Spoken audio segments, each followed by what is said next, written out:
بما إن معدل الجرائم في 2023 كان زايد بنسبة 29% عن معدلات الجرائم في السنوات اللي قبلها،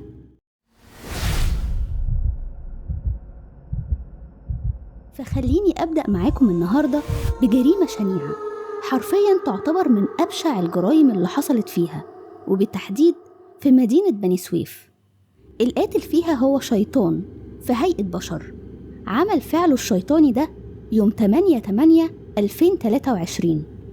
بدأت القصة بأن الشاب عبد المولى بكري اللي اتولد في أسرة فقيرة الحال، ومن طفولته هو بيشتغل علشان يساعد أهله ويحاول يحسن دخلهم، فلما وصل لسن يقدر من خلاله إنه يعتمد على نفسه راح اتنقل لمحافظة الجيزة، وقرر إنه يشتغل في الخردة ويجمعها ويبيعها للمصانع وكده.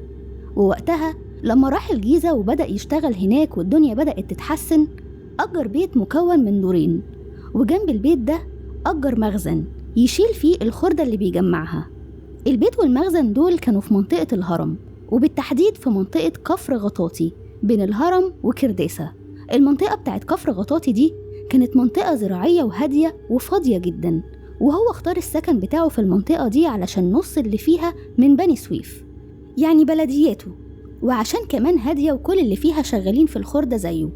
وبعدها اشترى تروسيكل واتجوز قريبته في بني سويف. قريبته دي كان اسمها رانيا، وكانت على قدر من الجمال والناس كلها بتشهد بأدبها. فبعد جوازهم جابها تعيش معاه في البيت اللي هو في كفر غطاطي، وده لأنه خلاص مستقر هناك جنب شغله. فبعد ما اتنقلوا كفر غطاطي سوا، كان حلم عبد المولى إنه يخلف ولد علشان يبقى سند ليه. في وقتها جت مراته رانيا حملت، بس حملت في بنت وسموها ملك. طول فترة الحمل وبعد الولادة كان بيعاملها معاملة سيئة جدا، وبيضربها على الفاضي والمليان، وده لأن تفكيره الجاهل كان مصور له إن رانيا كده معرفتش تحقق له حلمه وتجيب له الولد اللي هو نفسه فيه. فرانيا استحملت كل ده وحملت منه مرة واتنين وتلاتة واربعة، وكل مرة كان عندها أمل إنها تجيب له الولد اللي بيحلم بيه، بس ما حصلش لأن القدر طبعا ما بيتعاندش، وجابوا 4 بنات. ووقتها كان غضبه بيزيد كل ما البنات بتكبر قدام عينيه، مع إن البنات تبارك الله كانت ملامحهم جميلة قوي وبريئة جدا، لكنه ما بصش لكل ده، وبقى بيتمرد على مصاريف البيت ومستخسر يصرف عليهم. وكان بيضرب مراته رانيا دي ضرب بيعجزها حرفيا، لدرجة إنه مرة عمل لها عاهة مستديمة في عينيها، وكالعادة هي اتحملت علشان الدنيا تمشي.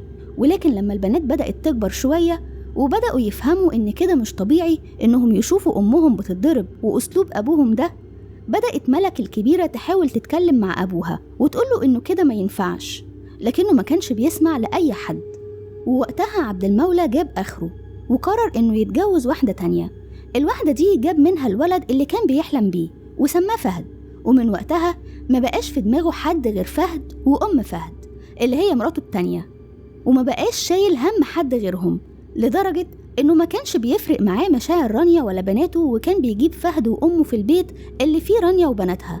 ورانيا ما كانش قدامها حاجة غير إنها تقبل الوضع، أصل مين من أهلها هيشيلها بال4 بنات؟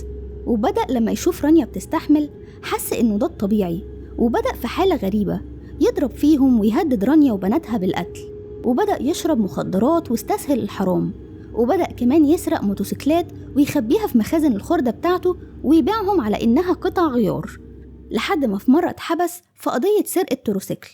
ووقتها بدأت رانيا تشتغل علشان تصرف على بناتها وتبعت له أكل وشرب كزيارات في السجن يعني، لحد ما خرج عبد المولى من السجن وفضل مستقر عندها شوية على ما الجو يستقر ويبقى مناسب للجريمة اللي بيخطط لها.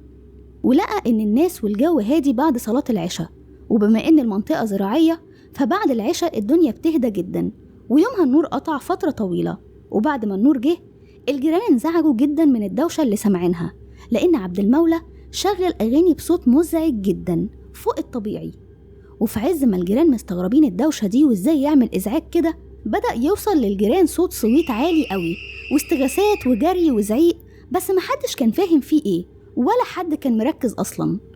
وقتها لما صوت الصويت والاستغاثة زاد عن حده، بدأوا الجيران يتجهوا للأصوات ويتبعوها.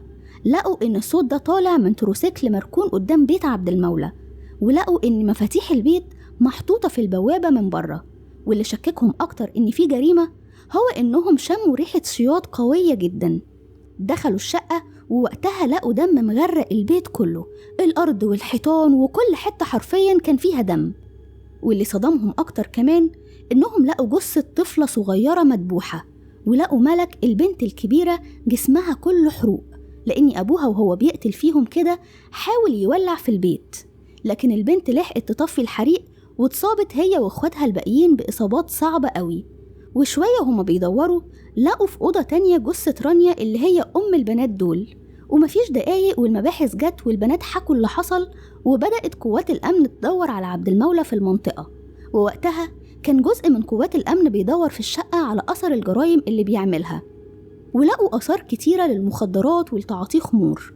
فضلوا يدوروا عليه حوالين البيت لأنه ما كانش لحق يبعد عن المنطقة، لكنهم ملقوهوش. ومن خلال التحقيقات مع البنات اللي نجدت من جريمة أبوهم، قالوا إنهم وهو بيقتلهم قال لهم أنا هموتكم كلكم واخد فيكم 25 سنة علشان أنا يأست بسببكم. وبعد فترة مش طويلة من البحث عليه قدرت قوات الأمن إنها تقبض عليه في منطقة الطلبية، قاعد عند واحد صاحبه مستخبي هناك، وكان هو وصاحبه قاعدين بيتعاطوا مخدرات لحظة دخول قوات الأمن. وبعدها في التحقيقات قال إنه كان عارف إن رانيا بتحبه، بس كانت ضغط عليه في المصاريف وبتطلب منه فلوس كتير قوي علشان يكفي مصاريفها ومصاريف البنات، وهو ده اللي خلاه زهق من الدنيا وبدأ في التخطيط لقتلهم. ولحد هنا خلصت حكايتنا. لو عجبكم الفيديو ما تنسوش تعملوا لايك وسبسكرايب للقناة وتفعلوا الجرس علشان توصل لكم كل فيديوهاتنا. وقولولي من رأيكم ايه سبب انتشار الجريمة بالشكل البشع ده في الآونة الأخيرة.